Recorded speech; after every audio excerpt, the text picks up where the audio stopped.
Bonjour à vous, bienvenue dans cette série de vidéos où nous allons parler des bases indispensables de Windows Server 2016. Aujourd'hui, nous allons parler de l'installation et de la configuration du service de déploiement Windows, qui est les rôles inclus avec Windows Server qui permet de mettre un serveur TFTP pour le boot et l'installation d'images. Avec ces services, vous pouvez déployer des ordinateurs physiques ou virtuels directement par les réseaux. Alors, ici, pour ce faire, nous aurons besoin de l'environnement qui sera utilisé dans cette vidéo. Nous aurons besoin d'un serveur de contrôleur de domaine que nous avons déjà installé ici. Si vous avez des difficultés à installer les services actifs Directory, vous pouvez regarder ma précédente vidéo sur comment installer et configurer l'annuaire active Directory. Nous aurons encore besoin du rôle d'IACP que nous avons déjà installé. On a déjà aussi fait une vidéo sur ça. Ensuite, enfin, nous aurons aussi besoin d'un serveur DNS qui est déjà, que nous en avons déjà aussi parlé. Et enfin, aujourd'hui, on va maintenant installer et configurer les services de déploiement Windows. À part ça, vous aurez aussi également besoin d'un fichier ISO Windows. Dans notre cas, nous allons utiliser Windows 10 pour la création des images de démarrage et d'installation. Enfin, nous allons aussi apprendre la création du fichier des réponses qui sera également nécessaire d'avoir ADK installé sur un poste. Alors, pour l'installation, nous allons passer à l'installation graphique. Donc, depuis le gestionnaire des serveurs ici, vous pouvez cliquer sur ajouter des rôles et fonctionnalités. Au cas où c'est déjà masqué, vous allez cliquer sur gérer, ensuite ajouter des rôles et fonctionnalités. Nous, on va passer directement ici. Nous allons sélectionner ici installation basée sur un rôle ou une fonctionnalité. Ensuite, nous allons cliquer sur suivant. Dans la sélection du serveur de destination ici, nous, dans notre cas, nous n'en avons qu'un seul. Donc, le nom du serveur est là, son adresse IP et le système d'exploitation utilisé. Comme c'est déjà sélectionné, nous allons cliquer sur suivant. Ensuite, nous allons sélectionner les services de déploiement Windows que nous allons installer ici. Donc, par ici, nous avons ici les services de déploiement Windows. Une fois vous allez cliquer là, vous verrez la description et là qui nous dit les services de déploiement Windows fournissent des moyens simples et sécurisés pour déployer rapidement et à distance des systèmes d'exploitation Windows sur les ordinateurs via les réseaux. Donc vous allez tout simplement cocher ici. Ensuite ici, pour ajouter des fonctionnalités requises pour ces services, vous allez laisser cocher comme ça. Ensuite on va cliquer sur ajouter des fonctionnalités. Après nous allons cliquer sur suivant. À partir d'ici, pour la sélection des fonctionnalités, pour l'instant, nous allons cliquer sur suivant. Ici, c'est les résumés du service que nous voulons installer. On va ensuite cliquer sur suivant. Alors, à ce niveau, qu'est-ce que nous allons faire? Nous allons tout simplement laisser cocher les deux services. Alors, parce que nous aurons besoin d'un serveur de déploiement et un serveur de transport. Ensuite, nous allons cliquer sur suivant. Et à la fin ici, nous allons tout simplement cliquer sur installer. Par ici, on va patienter pendant l'installation. Alors, une fois l'installation sera terminée, nous allons quitter l'assistant. Voilà, c'est la fin de l'installation. Nous voilà l'installation reçue sur le nom du serveur. Ensuite, nous allons cliquer sur fermer. Je vais tout simplement revoir ici. C'est juste une question de performance parce que nous utilisons un ordinateur virtuel, il faut comprendre, ce n'est pas un ordinateur physique, donc il y a un tout petit peu des petits problèmes de performance ici. C'est simple, je vais simplement marquer les alertes. Après avoir masqué les alertes, nous allons continuer. Et je peux même laisser comme ça. Voilà.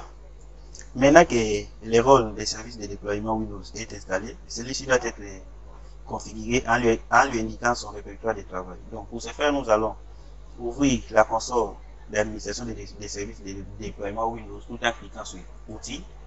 Ensuite, nous allons tout simplement cliquer ici sur service de déploiement Windows.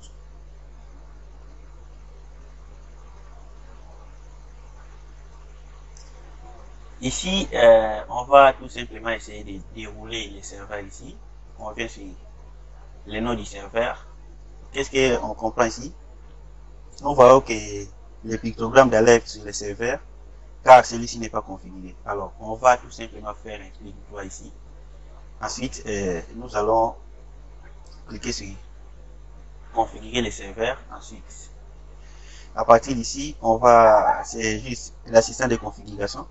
La première fenêtre rappelle les prérequis nécessaires au fonctionnement des services. On va tout simplement cliquer sur suivant.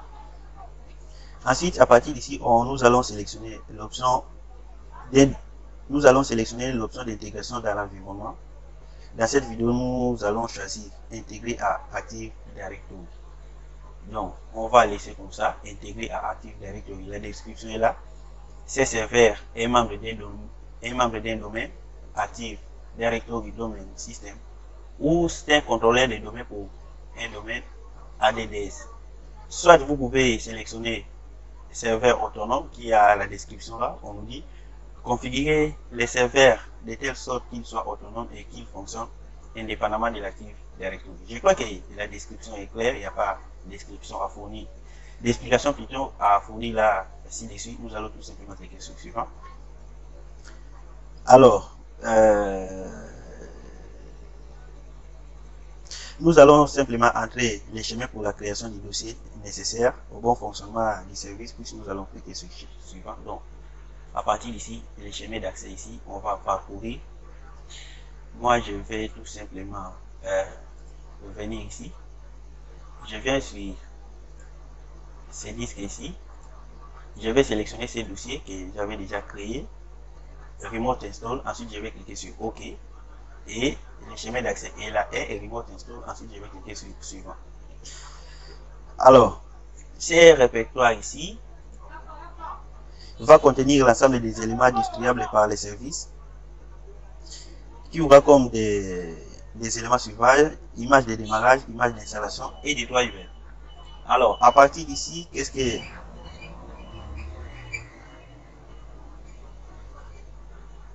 nous allons choisir l'option.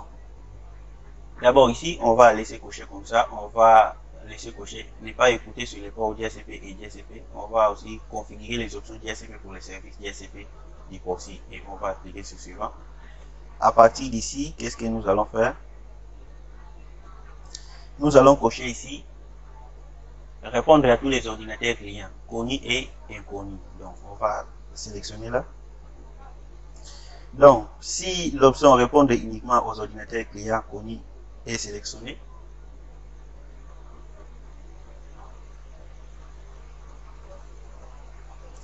alors, qu'est-ce qui va se passer? Une fois cela, il faut au préalable renseigner les ordinateurs dans l'interface du service de déploiement Windows. Sinon, les ordinateurs ne recevront pas l'adresse IP au moment de l'installation du système. Donc, on va cocher comme ça. Comme vous voyez là, répondre à tous les ordinateurs clients connus et inconnus. Ensuite, on va cliquer sur suivant. Par ici, nous serons à présent appelés à patienter pendant la configuration des services. Voilà, c'est la fin ici. Nous allons tout simplement quitter ici en cliquant sur terminer. Voilà, la configuration est finie. On va tout simplement ajouter les images au serveur maintenant. Qu'est-ce que nous allons faire? D'abord, c'est quoi les services? Les services de déploiement Windows sont maintenant prêts à être administrés pour ajouter des images. Alors, depuis la console ici, on va tout simplement dérouler ici. Je vais dérouler ici. Ensuite, je vais faire un clic droit sur les dossiers images de démarrage et je vais cliquer sur ajouter une image de démarrage. Donc, à partir d'ici, image de démarrage, je vais faire un clic droit et je vais cliquer sur ajouter une image de démarrage. Je vais aller chercher les fichiers boot.win sur mon support Windows. Donc, je vais parcourir ici pour venir chercher ces fichiers ici, lesquels je suis sur Normalement, les chemins d'accès ici, à partir de mon disque est, il y a source. Dans source ici, qu'est-ce que je vais prendre ici? Je vais prendre ce fichier ici, boot.wim. Je vais cliquer là-dessus, ensuite je vais cliquer sur ouvrir. Ensuite, je vais tout simplement cliquer sur suivant. Et si nécessaire, vous allez changer le nom de l'image. Comme vous voyez là, nous avons le nom de l'image, Microsoft Windows Setup x64. Nous avons la description de l'image aussi. Là, vous pouvez modifier comme vous voulez. Moi, je vais laisser comme ça pour gagner un tout petit peu de temps et je vais cliquer sur suivant. Alors, une fois ici, qu'est-ce qui va se passer ici? Je vais tout simplement cliquer sur suivant ici et je vais patienter pendant l'ajout de l'image. Une fois l'image sera ajoutée, nous allons quitter en cliquant sur terminer. Donc on va patienter. Voilà, c'est déjà le début de l'ajout de l'image.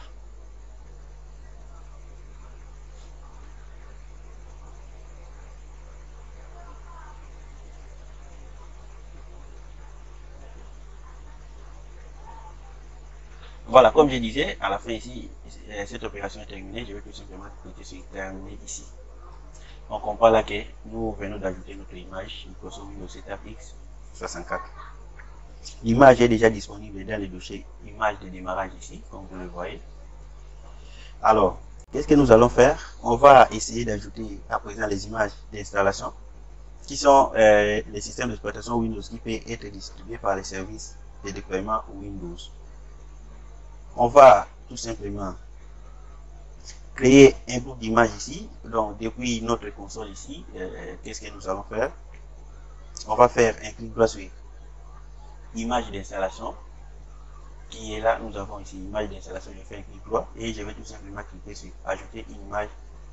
Par là, je vais ajouter un groupe d'images. Donc, je vais cliquer sur ajouter un groupe d'images ici et je vais entrer le nom du groupe ici. Je vais utiliser par exemple Windows 10. Le nom, je vais l'appeler comme ça, Windows 10, et je vais tout simplement cliquer sur OK. Le groupe est maintenant ajouté dans le dossier image d'installation. On va tout simplement ajouter une image Windows. Donc, je vais tout simplement faire un clic droit sur l'image ici. Et je vais cliquer sur ajouter une image d'installation. Je vais ensuite cliquer sur parcourir pour aller chercher l'image au format WIM. Donc, je vais parcourir ici et je viens sélectionner l'image au format WIM et je vais cliquer sur ouvrir. Donc, je vais sélectionner ici install.wim. Je vais sélectionner ça. La première fois, on avait sélectionné le boot. Maintenant, on va sélectionner install.wim et on va cliquer sur ouvrir.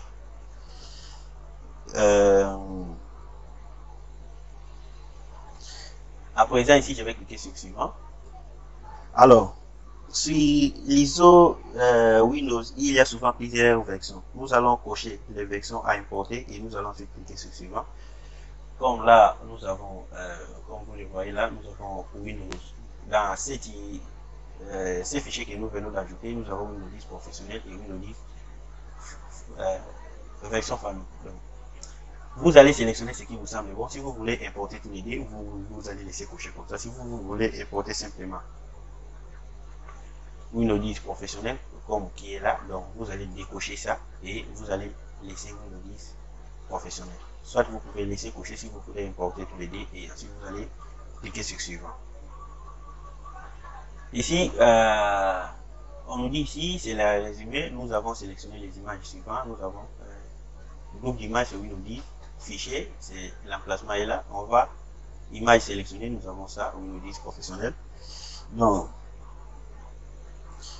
on va cliquer sur suivant ici et ensuite nous allons patienter pendant l'ajout de l'image.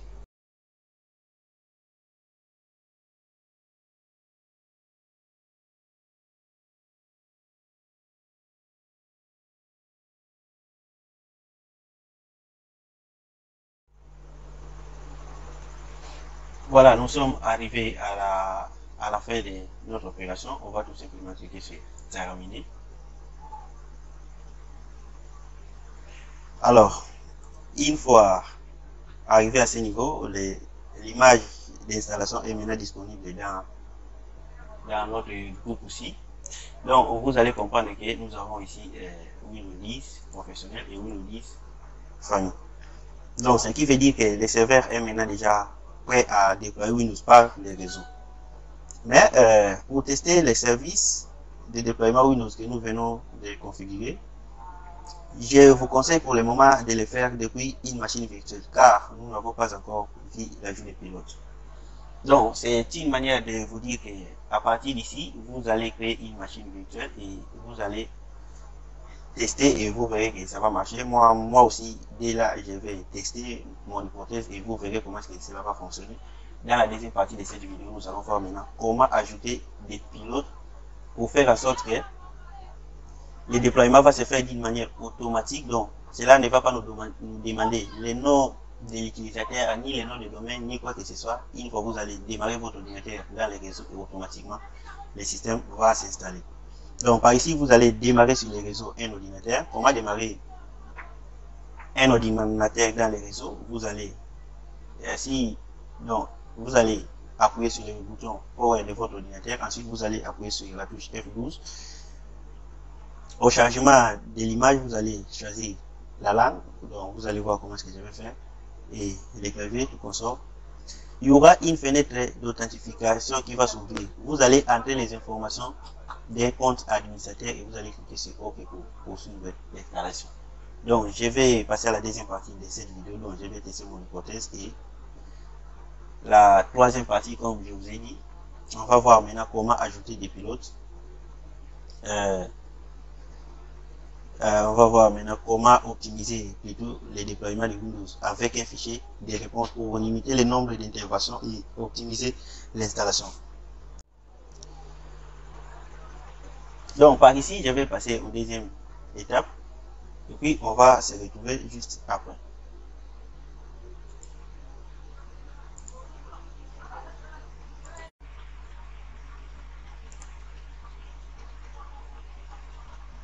Voilà, nous allons à présent tester notre hypothèse. Nous allons cliquer sur démarrer.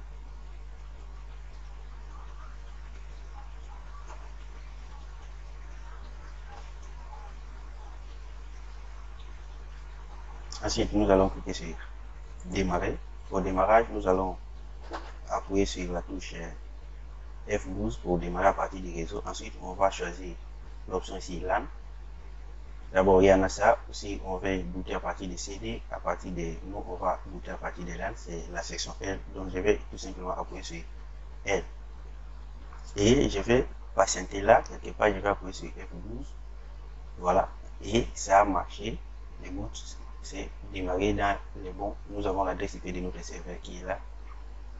Les 192.168.8.4 et le fichier utilisé c'est ce que vous voyez là, c'est dans la dossier boot x64 image boot.win. Donc c'est ça que nous allons utiliser.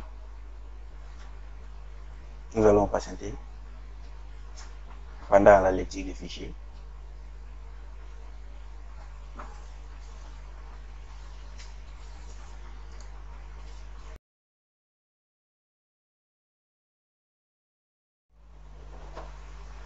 Je crois que cette vidéo sera tellement utile si vous êtes un administrateur réseau, parce qu'on va poursuivre jusqu'à la fin.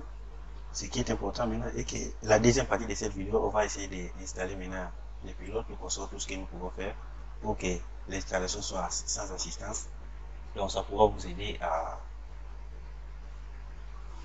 à mieux configurer votre serveur de déploiement Windows.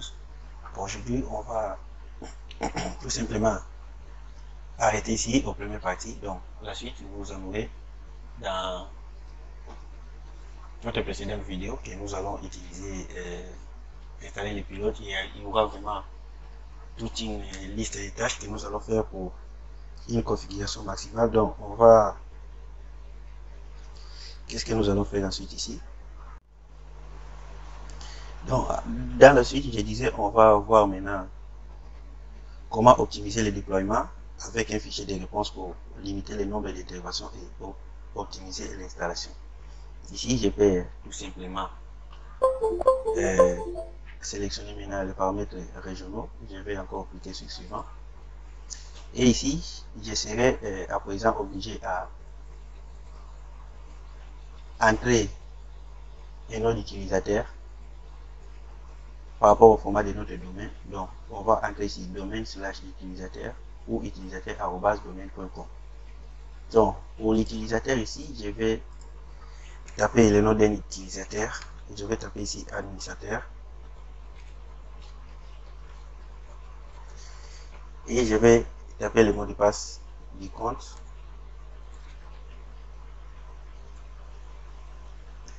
Et ensuite, je vais cliquer sur OK.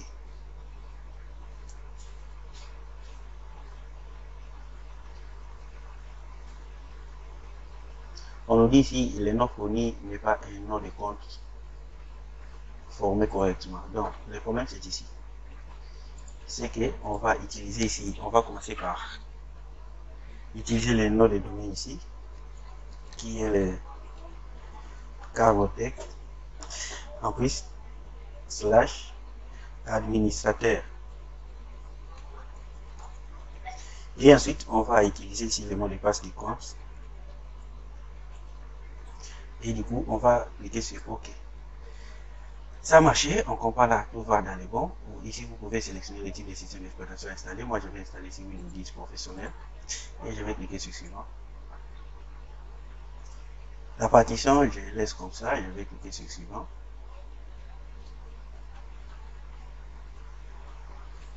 Et ici, comme on dit, l'installation de Windows va se poursuivre automatiquement. Donc ici, la suite ici se fera automatiquement. Je crois que vous avez compris. Maintenant, comme je disais, on va voir comment optimiser le déploiement de Windows avec un fichier de réponse pour limiter le nombre d'interventions et optimiser l'installation.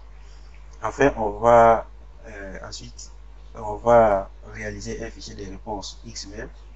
Dans ce fichier, il va falloir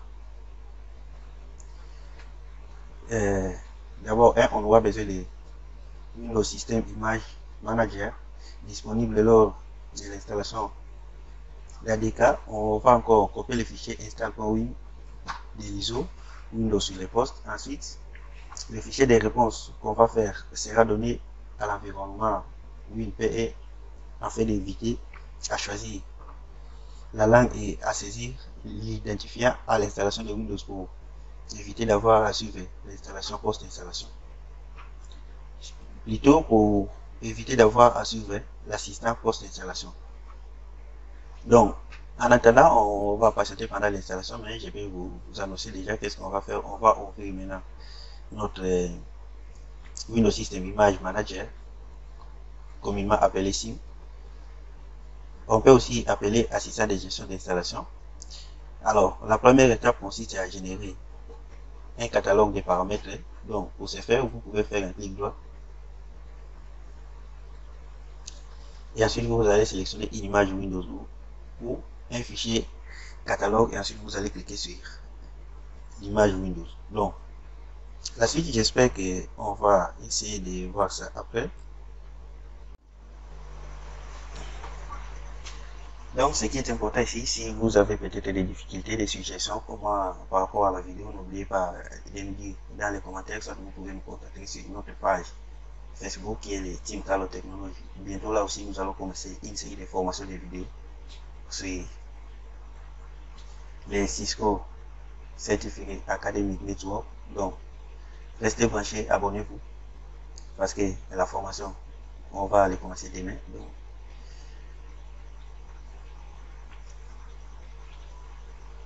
je crois que ce sera vraiment très utile pour vous et ne ratez pas cette formation car on apprend tous. Ce qui est important que vous pouvez être aujourd'hui être licencié, gradué ou licencié, tout consort, tous les titres que vous pouvez avoir en main. L'apprentissage ne s'arrête jamais. On continue tous, on fait toujours l'effort de continuer notre apprentissage du jour au jour. Donc, je crois que pour aujourd'hui, on va s'arrêter là. Vous avez compris maintenant comment se déroule l'installation. Tout est passé dans le bon, donc on va se retrouver la suite ici. Et je crois que ça ne sera pas très difficile. C'est juste l'installation va se poursuivre d'une manière automatique.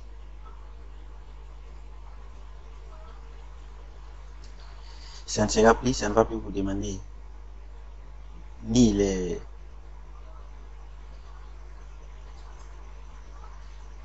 les autorisations pour accéder au serveur du console. Donc, le reste est là, mais ce sera pas vraiment très difficile. Vous allez continuer et on se retrouve juste à la fin des vidéos. Si cette vidéo vous sera utile, n'oubliez pas de partager, liker, commenter pour aider par exemple quelqu'un d'autre. Et si vous avez aussi des suggestions que vous pouvez nous proposer, n'oubliez pas de nous en dire plus dans les commentaires et juste on se retrouve à la fin, dans la prochaine vidéo plutôt.